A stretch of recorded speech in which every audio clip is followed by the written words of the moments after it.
Hello, my name is Grace Woods. I'm a pastoral intern at Tonganoxie United Methodist Church for the summer.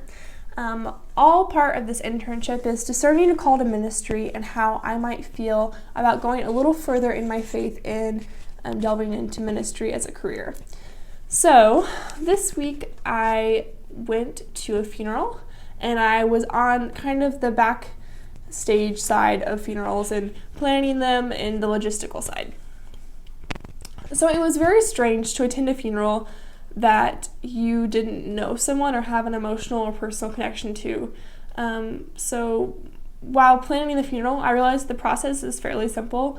You kind of go in, talk to the family, understand like fun stories they had about their loved one that passed, memories they'd like to remember, different things like that. Just kind of get comfortable with them and have them comfortable with you, so that you can kind of give justice to this person's life that they lost in a ceremony. So once you have that information from the family, you can kind of start to put that all together and get ready for the actual service.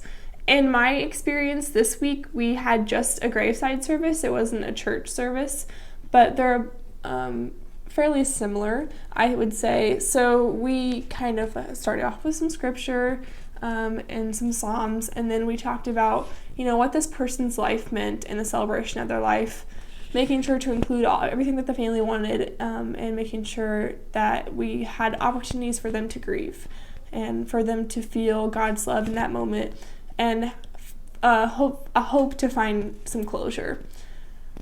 At the end of this process, it was a very different feeling. It kind of made me think about ministry in more of a career aspect, because it's not everything you've been doing since you were 6 years old in the church.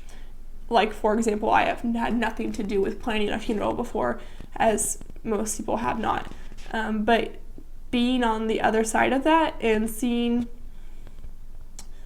it more, not necessarily as a job, but that is your job to plan the funeral, and not just, attend or care for someone there. So it was a very unique perspective that I haven't had before.